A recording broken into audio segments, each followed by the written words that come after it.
Hi, I'm Coach Corey Wayne, and this is my video coaching newsletter. And the topic of today's newsletter is going to be I failed to lead our relationship, got dumped, and feel like a complete failure. Well, this particular email is from a guy. He's been following me for a while. He just got dumped by his girlfriend of a year. And he says he read the book 6 times. And he says as soon as they became exclusive, he basically turned the book into a frisbee, skipped it across the water in the lake or maybe the ocean. Thought he knew it all. He's like, I got this. And so recently he just got dumped and he's kind of surprised. And what's interesting is that he kind of now realizes everything he did wrong. And on top of that, after they broke up, she gave him like a laundry list of things that she didn't like or that she had a problem with. And so it's a really good email because you get a woman's feedback on all the things this guy did and said that turned her off, which for those of you that are familiar with the book and took it seriously when I said read it 10 to 15 times, you can see why this guy made all of these mistakes. But because you got to remember, we're always, whatever you observe, you participate in. And so we're always, if we're watching TV or movies, we're getting propaganda and being presented with dysfunctional archetypes. And on top of that, the music and the mood and the language that's used and the sound effects emotionally anchors us to those dysfunctional archetypes. And so when you get into a relationship, it's like learning my book and reading it and applying it to get to the 10 to the 15 times to where you get to know it so well you could teach a class on it. You have to be able to recognize your behavior and be able to notice in the woman how your behavior affects her interest and attraction towards you. But if you don't really take the time to learn it, you get cocky like this guy did and just think it's beneath you to read it 10 to 15 times, it doesn't apply to you. I sold my company for hundreds of millions of dollars. Corey doesn't know what he's talking about. People do what I tell them. Hey, I don't need to read his book 10 to 15 times. I'm just too smart for that. I don't need it. I'm special. I'm different. And then they end up on a phone session with me trying to put things back together at the last minute, or like in this case, writing an email. So the idea is I want you guys to learn from these guys' mistakes so you don't repeat them. And remember, what you observe, you participate in, like I was saying in the beginning of the video. And so if you don't really take the time to change your behavior and really anchor it in to your body and your mind and really learn it, and then you just go right back to only consuming propaganda that presents the dysfunctional archetypes, what's going to happen is that you'll slowly go back to sleep. And that's what this guy did. He wasn't completely awake and aware, if you will. He became awake and aware, but he didn't spend the time to really anchor it into his body and his life. And then he went right back to consuming only propaganda and dysfunctional archetypes. And over time, he just kind of went back to sleep. So we got to pay attention to what we're consuming because it has an effect on us. And you have to take the time. That's why I say 10 to 15 times, because there's so many things that are in the book that are going to be the opposite of what society and what movies and TV and the culture teaches us. If you're only you think about it, like this particular guy, let's see, does he say how old he is? I don't think he says how old he is. But if you think the average 30-year-old dude, you've been consuming these dysfunctional archetypes for decades. And then you spend a few months or maybe even a year with my book, and you only read it 6 or 7 times, and then you stop, and then you go back to only consuming the propaganda that you've been, in essence, consuming your whole life. Well, it's the old programming is going to be able to easily overwrite the partial new programming that you've kind of put in your brain, if you will. So with that in mind, let's go through his email. He says, hey there, Coach Corey. I've been dating a girl for just over a year now, and we broke up last night. When we became exclusive, I thought, she's my girlfriend now. I don't have to work as hard. She's in love, so I'm good. This girl is different than all the others. And despite the fact this guy is familiar with my work and used what he learned to get this girl to that point, he does what pretty much most guys do in society. It's when they get into a long-term relationship and they become serious, it's like they just check out. They think, hey, I got this. Now things can change. I'm on easy street. I got the girl. She'll just stay feeling this way about me forever, and I can coast now. And what predictably happens is they stop dating and courting her. They get focused in life or whatever. They don't make her feel heard and understood. And eventually the woman falls out of love and leaves them. If she's a low character woman, in the process of her leaving, she'll probably cheat on you or line up other guys, maybe sleep with one of your friends, or accidentally hook up with the guy from work or her boss or whatever. I think I saw a stat a couple weeks ago. It was something like when affairs happen, I think it's 40 or 60% of the time it's with somebody that from work. And so if you just don't take the time to learn this stuff and permanently change your behavior, and maybe once a year go back to the book just to kind of refresh it. Because again, once you start, as long as you're always consuming traditional media and TV, you're getting propaganda. And so that stuff will lull you back to sleep. So he says, because I stopped paying attention, I stopped noticing the signs, and therefore I got my face in the book and in the videos, but it was too late. So it wasn't until things were really going sideways that he started going back to it, and it was too late. My old behaviors of being too nice, pleasing, and too available came back. I became perturbed, and I did not lead communication correctly. I fell short because I stopped reading the book at 6 or 7 times after we became exclusive. I never thought I'd be in this position because I knew all of this information. Well, you thought you knew. As I say in the book, you're only going to retain maybe 8, 9, 10% of what you read each time you go through it. So he maybe got 60% of the book committed to memory. Again, because most of us are lazy. Everybody's lazy. You want the lazy man's way to success and wealth and romance and the perfect body and everything you want in life without really having to work too hard for it. And as Jocko Willink says, discipline equals freedom. And if you're not disciplined, you're going to pay. She became very busy at work and did not make me a priority. Upon noticing this, I just let her come to me. We saw each other a couple of times within 2 weeks, but I showed vacillating behavior. After not hearing from her for about 1.5 weeks, she reached out. And so here is their partial text exchange. Hi, want to meet up for dinner? Want to meet up tonight for dinner? And he says, good to hear from you. I'm busy tonight, but what days can you get together next week? So he's kind of putting her off in the future. This is your girlfriend of a year. You should just come over. But you're a year in a relationship and you're like, yeah, I'll get with you next week. There's no intimacy in a relationship. If after a year together, that's how it is. It should be, hey, come over. Hey, I miss you. Get your ass over here. Because if you're doing everything right, the girl's going to be with you just about every night, or you're going to be at her place every night. And if after a year you're like seeing each other once or twice a week, there's a total lack of intimacy and closeness between the two of you. So that should be obvious, because he's talking to her, and this kind of text exchange looks like, a girl he's been out with 2 or 3 times. And so this is your girlfriend. You're like, oh, I can't make time for you. Next week. Let's get together next week. And she says, no worries, I'm typically free around 7:30 to 8 p.m., so anytime next week around that time, what works for you? Just this text exchange, it's like, again, it sounds like a stranger. You've been in a relationship with this girl for a year? He says, grab a bottle of wine and meet me at my place 8 p.m. next Wednesday. I did not invite her, but demanded. When she didn't reply, it was a test.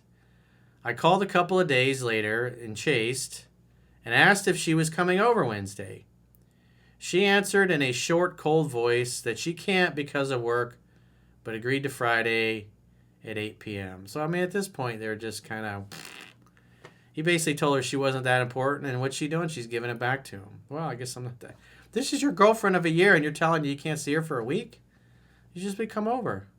Come over, we'll go grab something to eat. I mean, that you should just always be together by this point in time.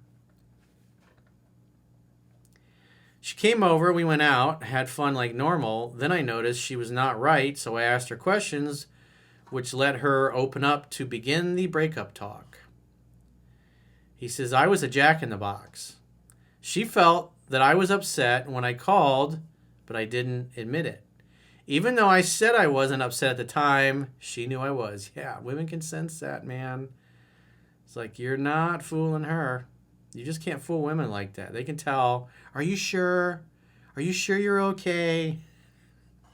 I'm fine, honey. It's great. It's okay. Stop asking. I'm not mad. He says, I was rigid. She explained that she could never call or text me because she was trying to respect me. Again, it's like after a year of being together, that text exchange was atrocious. It sounds like a girl he's only been out with a handful of times. Not your lover, your teammate, the girl who's you're waking up next to every morning and going to sleep with at night. I mean, after that much time, I mean, within a couple of months of dating, if you're following what's in the book, she's going to be stuck to you like a suckerfish. She's always going to want to be with you and spend the night. So if you're dating for a year and that's how your relationship's going, you miss something completely. That's what happens when you half-ass it and you shortcut it and you get a little arrogant and full of yourself. I never gave her the freedom to call or to text freely because I always insisted on it being in person. Don't be a robot. You must come over. We can't just see each other. Must have official date. Do as I say, woman. Comply.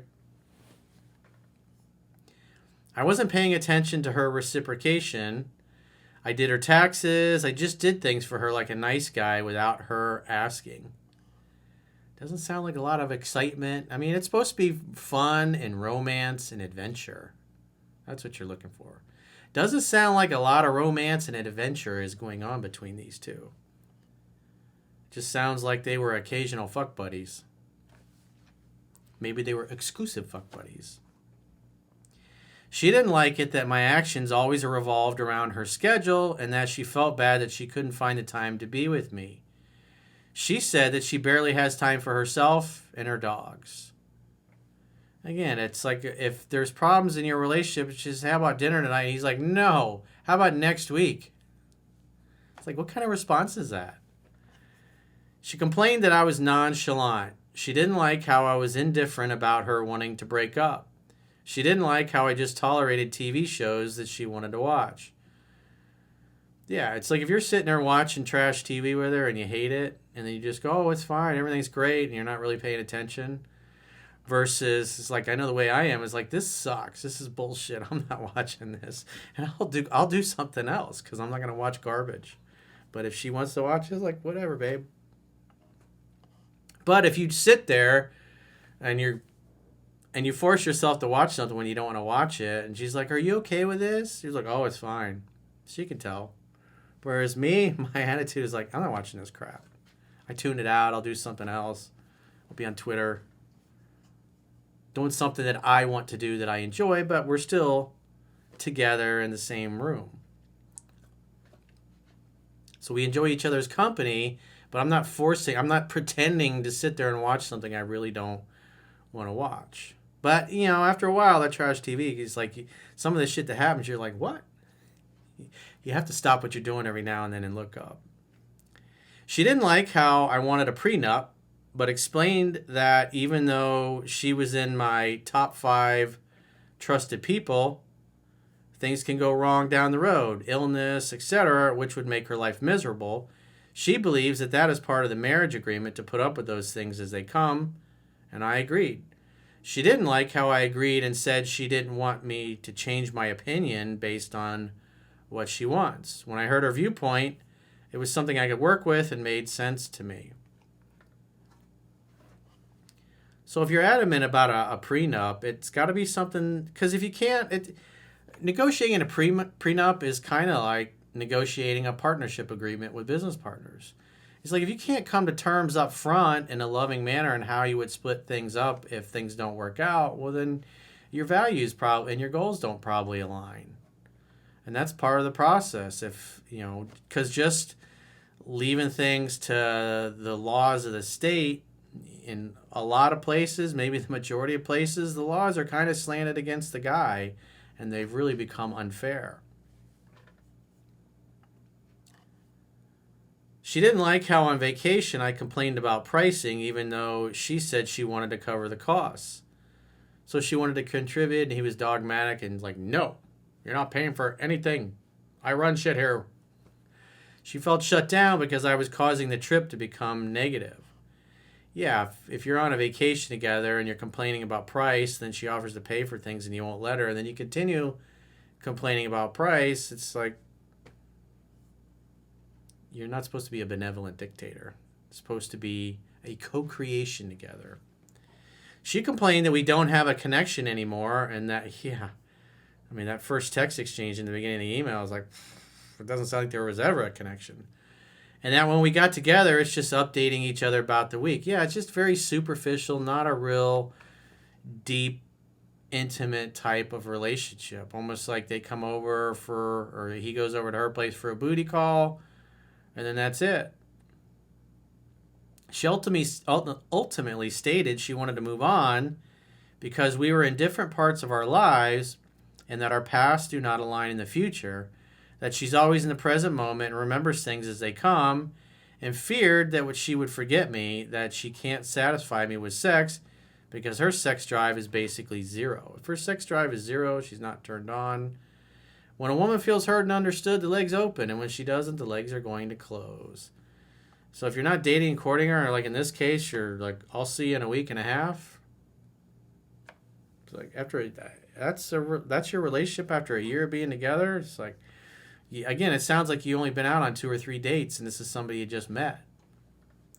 So maybe it was always like that. I don't know, but it's like that's not a healthy, intimate, exclusive monogamous relationship. That's like 2 occasional fuck buddies getting together every once in a while to release the tension. He says this could have been resolved through communication and consistent masculine behavior. I failed to lead. I feel like a complete failure. I'm in no contact currently. Any insight is appreciated. Well, she made it clear that she wanted to break up and didn't want to stay together. And all you can really do at that point is like, hey, well, I'm sorry you feel that way. I'd love to work things out, but, I can't do it by myself. So if you ever change your mind, get in touch. Otherwise, it's been a hell of a ride. I wish you all the best. And then you leave it at that. And then at that point, you're following what's in 7 Principles to Get an Ex Back. And if I was him, you got to get back into reading the book and learning it and stop being such a cold fish. I mean, the way he treats this girl, his girlfriend, is like a total fucking stranger, somebody he barely knows. And vice versa. It's like they would get together for cordial sex occasionally. And so if he's trying to have sex with her and she's rejecting him, it's like, that guy is so far off course. I doubt whether he really even got to the point where she was deeply head over heels in love. Maybe in the beginning after they became exclusive, but it's like, man, it's like an emotionless zombie, a total cold fish, and it's like treating your girlfriend like she's a stranger like that. You missed completely the point of the book. It sailed way over your head. You have to spend the time with the material, applying the material, so what you see is in the book is what's showing up in your relationship, and you want to consistently refer back to it. There's no shortcuts to success. You can't half-ass it like this guy did, because if you do, this is what happens. You have a cold, emotionless relationship with absolutely no intimacy, no connection, no closeness at all. Again, it's like, man, I'm shocked that this guy would say those kinds of things and have that kind of communication with his girlfriend of a year, because he treats her like a stranger and vice versa. No wonder she doesn't want to stay together. It's like being in a relationship with somebody for a year, and after the whole year, you still don't really know each other. That's pretty sad, because that's not the way it's supposed to be. So if you guys haven't already signed up for our exclusive members-only content in the video description below this video or to the side of it, depending on what kind of device you're watching this video on. There are links to sign up for our members-only content on YouTube, on Spotify, and our website, understandingrelationships.com. Just click the Plans tab when you get there. And on our website, you can do a 7-day free trial for either a monthly or an annual plan. And if you choose an annual plan, then you get a 25% discount for paying up front. And so what you get is you get 6 additional paid video coaching newsletters per week, just like this one that only paying members have access to. And we also have a weekly 3% Man study group podcast where we go page by page in the book. And also we have a weekly Mastering Yourself study group where we go page by page in that book as well and discuss it in depth. It's like an ongoing class that happens every week. So I highly encourage you guys to sign up for those and any other special videos, viewer question podcasts. Those will also be available for paying members only. Again, all the links are in the video description. So you can join on Spotify if you would prefer just to watch the videos or just listen to audio only. You can watch and subscribe on YouTube if you prefer YouTube. And if you like getting the email analysis and you like the 25% discount for an annual plan, obviously sign up at understandingrelationships.com. Just click the Plans tab and choose accordingly. And if you got a question or a challenge and you want to get my help, go to understandingrelationships.com. Click the Products tab at the top of your screen on any page of my website and book a coaching session with yours truly. Until next time, I will talk to you soon.